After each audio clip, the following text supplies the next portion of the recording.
Hello everybody and welcome back to my channel. My name is Matt and I like video games. And in today's video I'm going to be going over some of my final predictions for the Xbox Game Showcase, so stay tuned.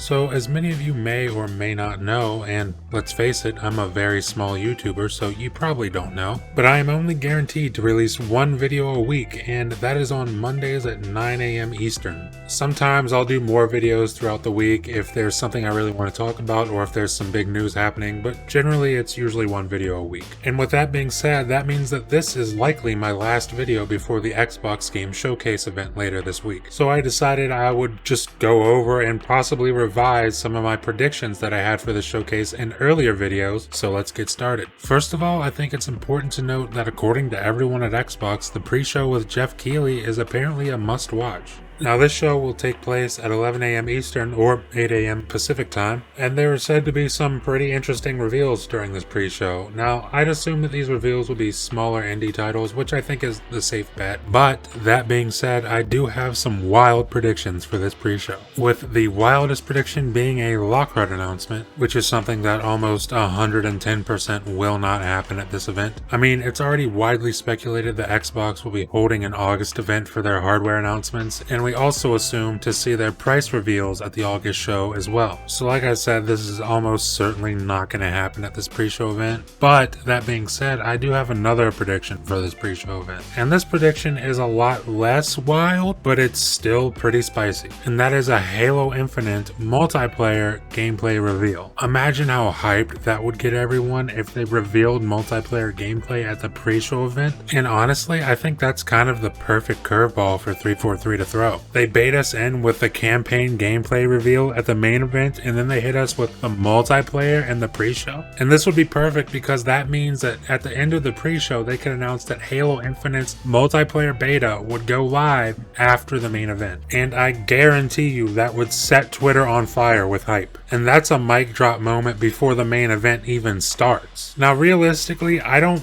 really expect this to happen, but you gotta admit it kind of makes sense. But now we're moving on to the main event, and this is what we've all been waiting for almost 3 months. And this is where things start to get really interesting. And I've got a few predictions for this show. Some are new, some are old, but all in all, I'm feeling good about my predictions. I'll get the most obvious thing out of the way first, which is Halo Infinite. I mean, there's almost zero chance that the show doesn't open with Halo Infinite. It's too important of a game to make us wait until the end of the show, and it's definitely not something you show in the middle of the show. But the real question is, what do they show after Halo? I mean, I don't think I can guess the specific order of things, but I do think we'll be seeing Fable. And honestly, I think Fable will be the closer for the show. And in my previous video discussing my predictions for the show, I speculated that the Initiative would be showing their game at this event. And now I'm not so sure because there have recently been rumors of Microsoft holding this game back for their August event. And I'm not going to go into my opinions on that. I'll just say that I can see the reasoning for that being an option. But at the same time, I can see the reasoning for Xbox fans wanting Xbox to show the game now. Although I'm also not 100% convinced that these rumors aren't just being leaked so that it's a big surprise when they do announce it at the show. But who knows? I mean, I guess we're gonna have to wait and see at the event. But one studio that we do know is going to be at this event is Obsidian. However, what we don't know is what they are going to be announcing. We all know that they have DLC planned for the Outer Worlds, but we also know that they have a very big AAA RPG planned for their next game. And honestly, I think it's possible that we hear about both of these things. I mean, the pre-show is the perfect time to announce that Outer Worlds DLC, and the main event would be ideal for that big RPG of theirs. And I can't get enough of these massive RPGs that have been coming out lately, so as far as I'm concerned, just keep them coming and I'll keep playing them. Another studio that I'm really interested in is Compulsion Games, but I don't know if they're going to make an appearance, it might be too early to show what they're working on, but that's definitely not going to keep me from hoping for them to be there. Like, that studio is really interesting to me because they make genuinely different games. Like, recently I was listening to the Unlocked IGN podcast with Ryan McCaffrey and crew, and he summed it up perfectly. He said that you can say whatever you want about We Happy Few, but there is literally no other game like it. And he's 100% right, and I think it's a really good thing to have a wildcard studio like that under your belt to offer some serious variety from your competitors so games don't feel so samey. But like I said, I'm genuinely excited for this studio, and I really do hope that they show up at this event. Now, that one was more of a hope than a prediction, so getting back to my predictions, I fully expect In Exile to be there. We know from recent rumors that they are working on a AAA RPG using Unreal Engine 5, but they are also gearing up for the launch of their newest game, Wasteland 3, in August. And because of that, I'm not really sure what to expect from them for this show. I mean, maybe they'll do what I think Obsidian will do and show Wasteland 3 at the pre-show and then show the big AAA RPG at the main show. But I guess we'll find out on July 23rd. And my next prediction is going to be Hellblade 2 gameplay. We've already seen the in-engine trailer and it looks damn good, but could you imagine them showing gameplay running in real time on the Xbox Series X? I mean, that would blow people's minds. I've also stated before that it would be really cool to see Project Mara at the show, but I just don't know how they would fit that in if they're trying to keep a steady pace for the show. But there are a few things that we can count on for sure being shown at this event, and that's Psychonauts 2 from Double Fine, as well as probably a Forza announcement. I would imagine the most likely candidate would be Forza Motorsport 8, because I think it's too early for Forza Horizon 5, and also they seem to be on a pattern of releasing Motorsport then Horizon, Motorsport then Horizon, and if we're expecting them to keep that same pattern, it's definitely going to be Motorsport. And not to mention, I want that Horizon team to take as much time as possible with that Forza Horizon 5 game. I mean, really make that world huge and expansive, put tons of stuff in it. I want that game to be next level. Kind of like how Forza Horizon 4 is next level from Forza Horizon 3 in my opinion. And this leaves us with 3 more studios that I think will be at this event, which is Undead Labs, The Coalition, and Rare. I think we can all count on some more information on Everwild from Rare, but they are also said to be working on another project, and I don't know if we'll see this at the event, but I am definitely looking forward to Everwild. It kind of gives me Zelda Breath of the Wild vibes, and you may or may not know this, but I really enjoy Zelda Breath of the Wild. And as for The Coalition, I'm expecting some info on the Gears 5 patch for the Xbox Series X, and probably some info regarding the console release for Gears Tactics. But all in all, I'm not expecting a huge surprise from The Coalition, though I'd love to be wrong. And then finally we have Undead Labs, which I would imagine will probably show some State of Decay 2 content, and then also maybe hopefully a teaser for State of Decay 3. And for my final prediction, I still fully expect to see some third-party games here. I really hope that they only focus on first-party stuff for the main show and get the indie and the third-party stuff out of the way for the pre-show. That being said, I'm sure third-party publishers would be upset if Xbox downgraded them to a pre-show, so I'd imagine a 5 to 10 minute bit of the show dedicated to third-party, but I'm hoping that it's not too long because I really don't want the show to focus on that. All in all, it's looking like this show is definitely going to be a banger, with Halo Infinite being the headliner and likely appearances from Fable and Hellblade 2, as well as the possible announcement of the Initiative's new game. The hype is certainly building, and as of right now, the ball is definitely in Xbox's court. But what do you guys think? What are your predictions for the show, and what do you guys think is going to be announced during the pre-show? Leave a comment below and let me know what you think. Leave a like if you enjoyed the video, and please subscribe if you would be so kind. Thank you for watching, and I'll see you in the next video.